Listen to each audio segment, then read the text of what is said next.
राजधानी रांची में लोकतंत्र के चौथे स्तंभ तमाम मीडिया बंधु बहनियों का हार्दिक अभिनंदन स्वागत करते हैं। जैसा कि पिछले 1.5 साल से कंटिन्यू आंदोलन हो रहा है, इस आंदोलन के दरमियान तमाम मुद्दों को लेकर हम लोग आंदोलनरत हैं। कुछ सफलताएं, कुछ असफलताओं के बीच मिला जुला असर रहा और फिलहाल जो बीते दिन पूर्व 3 दिवसीय महाआंदोलन हुआ जिसमें 60-40 नियोजन नीति को लेकर, और चूंकि लोकतंत्र के चौथे स्तंभ के माध्यम से राज्यवासियों को 60-40 की जो नियोजन नीति है उसके बारे में थोड़ा सा तार्किक बातों को रखना जरूरी है। ये नीति कितनी हद तक सही है या फिर इस नीति से नुकसान क्या है। आज जो सरकार अपने बचाव में आंदोलनकारी छात्रों को किसी दल का एजेंट बता रही है, तो इन सब चीज़ों पर मुझे कुछ क्लेरिफाई करने के लिए आप सबों के लोकतंत्र के चौथे स्तंभ की मैंने आवश्यकता पड़ी। इसके लिए आपका बहुत बहुत आभार। सबसे पहले 60-40 नियोजन नीति।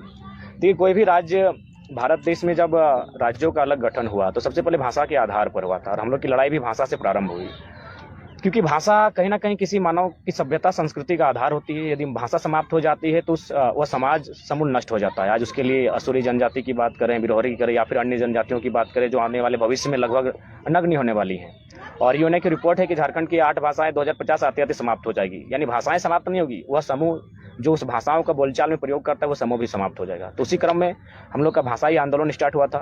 1932 होते आज हम लोग 60-40 में आ गए हैं। भारत एक संवैधानिक देश है। सभी लोग इस बात का दलील देते हैं कि कोई कहीं आके रह सकता है, बस सकता है, तो इस प्रकार का भेदभाव और इस प्रकार का आंदोलन आप लोग क्यों कर रहे हैं। तो मैं उन्हें संदेश देना चाहूँगा कि सबसे पहले वे संविधान को ठीक से स्टडी करें। भारत एक देश है, इस बात का जिक्र भारतीय संविधान में कहीं नहीं है। मूल 395 अनुच्छेद हैं, 12 अनुसूचियां हैं, 22 मूल भाग हैं, उसमें कहीं भी जिक्र नहीं कि भारत एक देश है। भारतीय संविधान अनुच्छेद 1 में स्पष्ट है कि भारत राज्यों का संघ, भारत अर्थात इंडिया राज्यों का संघ होगा। यानी बिना राज्य की परिकल्पना किए हुए, बिना राज्य को आप देश की कल्पना नहीं कर सकते हैं। यानी अगर आप भारत के बारे में सोचते हैं तो आपको राज्यों के बारे में सोचना होगा। यही भारत का संविधान कहता है, क्योंकि भारत एक नहीं हो सकता है। लॉजिकली आप भावनाओं में एक कर सकते हैं, राष्ट्रवाद के नाम पे एक होने का चोला उड़ा सकते हैं, लेकिन लॉजिकली बात करेंगे तो भारत एक कभी नहीं हो सकता है। भाषा एक नहीं है, परंपराएं एक नहीं है, पहनने का तरीका एक नहीं है, खाने का तरीका एक नहीं है, गीत संगीत एक नहीं है। अरे उतना तो छोड़िए, जाति धर्म तो छोड़ देते हैं, भगवान एक नहीं है। यानी भारत अलग अलग, भारत को एक कैसे किया जा सकता है, सबको उन्नति का समान अवसर देके। सबको आप जब तक उन्नति का समान अवसर नहीं देंगे, भारत एक नहीं हो सकता, ना भारत खुशहाल हो सकता है। तो जब अन्य राज्य के लोग अपने क्षेत्रीयता के आधार पर आंदोलन करते हैं तो सब जायज होता है। 1953 में जब तमिलनाडु से कटकर तेलंगाना का, आंध्र प्रदेश का तेलुगु भाषी के लिए जब निर्माण हुआ तो कोई विशेष विवाद नहीं हुआ। ना पूरे देश ने इस बात को कहने का मैंने बात रखा कि भाई ये देश को तोड़ने की बात है। बॉम्बे, महाराष्ट्र और गुजरात 2 हिस्सों में टूटा, तब किसी ने कोई बयान नहीं दिया। अन्य राज्य भी अलग हुए हैं लेकिन कोई विवाद नहीं हुआ। अन्य राज्यों ने अपने लिए कानून बनाए, तब कोई विवाद नहीं हुआ। लेकिन झारखंड के लोग जब अपने अधिकार की मांग करते हैं तो ये विवाद क्यों आता है कि पूरा भारत एक है, पूरे भारत का जिम्मा मतलब भारत झारखंड के लोग लेके रखें। चाहे यहाँ की नियोजन नीति हो, चाहे यहाँ का स्थान नीति हो, पूरे भारत को ठिका लेके रखें हम लोग। 60-40 समझ रहे हैं आप क्या होगा? 40% सीटें, नौकरियां सीधे बेची जाएंगी। आज यहीं बगल में आपका यूजी पीजी हॉस्टल है। कितने सपनों के साथ आंखों में सपने लेकर छात्र तैयारी कर रहे हैं। सब मिडिल क्लास फैमिली से हैं, खेती बाड़ी करते हैं इनके परिवार। माँ जेवर गिरवी रख कर भेजी है तो पिताजी घरों के पशु को गिरवी रख कर यहाँ तक भेजते हैं। और इस कंडीशन में आप 60-40 की बात करते हैं, 40% सीधे बाहर को बेच रहे हैं। और जब हम लोग आंदोलन करते हैं तब संविधान की बात करते हैं। अभी हम लॉजिकली बात करना चाहेंगे। उड़ीसा का इंजीनियरिंग कॉलेज का फॉर्म आया, उसमें साफ शब्दों में लिखा है कि जो भी गवर्नमेंट कॉलेज है वो अन्य राज्यों के स्टूडेंट का एडमिशन ले ही नहीं सकते हैं। उनका एडमिशन केवल और केवल प्राइवेट सेक्टर में हो सकता है। तो जब उड़ीसा भी इसी संवैधानिक देश में है, वो यदि अपने लिए नियम कानून प्रावधान कर सकता है कि केवल और केवल उड़ीसा के ही छात्रों का एडमिशन होगा, हम तो नौकरियों पर आए हैं, वहाँ तो एडमिशन तक नहीं हो सकता है। चूंकि हमारे पास कागज भी चाहे तो हम लोग दिखाना चाहेंगे। लेकिन ये सरकार के लोग तो बोल रहे हैं कि टेम्पोररी तौर पर आया है ना, अभी उसके बाद में जब ऑलरेडी 3600 टीचर की बहाली में अनुमान है कि 1200 टीचर बाहर के बन चुके हैं। पब्लिक डेटा कहाँ से आया? डेटा तो न्यूज वालों ने दिया है, तमाम न्यूजों में दिखाया गया है कि भाई बाहर के अभ्यर्थी बहुत मैक्सिमम संख्या से, जिला सहित दिखाया गया है। बाहरी कौन, स्थानीय कौन, यही डिफाइन नहीं है अभी तो। बाहरी साफ शब्दों में एड्रेस लिख रहे हैं। वो पब्लिकली कह रहे हैं कि हम बनारस से आए हो, पब्लिकली कह रहे हैं हम राजस्थान से आए हो, पब्लिकली कह रहे हैं हम औरंगाबाद से हैं, फिर भी आप डिफाइन नहीं कर पा रहे बाहर के कौन है। ये तो बड़ा दुर्भाग्य का विषय है। इंजीनियर की बहाली में आप अन्य राज्यों को दे दिए, मेडिकल अफसर आप अन्य राज्यों को दे दिए, तो झारखंड के पास क्या बचेगा? अब तो चपरासी भी नहीं बचेगा, क्योंकि अब जो उत्पाद सिपाही है इसमें भी आप माने झारखंडित होने का प्रमाण नहीं मांग पा रहे हैं। तो ये एक दुर्भाग्य का विषय है। दूसरी बात थोड़ा संविधान की बात करेंगे, क्योंकि आज संविधान के नाम पे दिग्भ्रमित किया जाता है कि भारतीय संविधान में समानता का बात करता है, जो हमारा आर्टिकल 14 से लेकर 18 खासकर 14, 15, 16 मूल रूप से 16 की बात करते हैं क्योंकि नियोजन की बात आर्टिकल 16 करता है।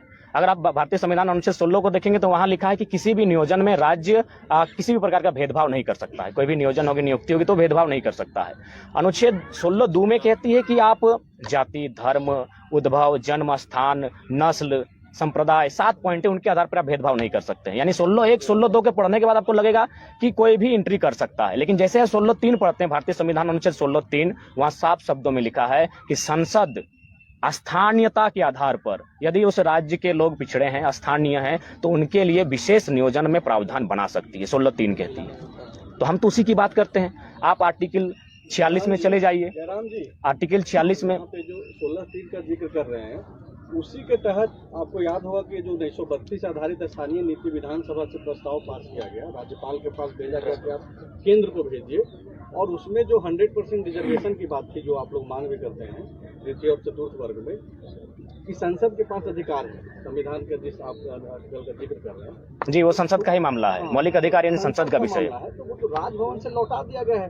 अभी जो समन्वय समिति की बैठक हुई गुरु जी के अध्यक्षता में, उसमें भी बात हुआ कि फिर से उसी बिल को जो है हम लोग फिर से भेजें राज्यपाल। तो हम लोग भी लगातार वही कह रहे हैं कि आप फिर से भेजिए। हाँ। जो त्रुटियां हुई हैं उनको निराकरण करते फिर से भेजिए। आर्टिकल 6 बीजेपी से क्या सवाल आप लोगों के मन में है? क्योंकि देखिए, राज्यपाल ठीक है, संवैधानिक व्यवस्था है, लेकिन किस टाइप से व्यवस्था है सबको मालूम है। देखिए, उस पर हमारा ये जो चीजें लौट रही है और जो आप लोग मांग कर रहे हैं, तो रोड़ा जो बन रहा है लोग, उसका कैसे समाधान होगा? जी, जेएमएम के बाद हम लोग बीजेपी पर भी आएंगे, उसके लिए हमारी रणनीतियां बन रही है। इस जब आंदोलन के लिए आए तो कोई बक्से नहीं जाएंगे उसके।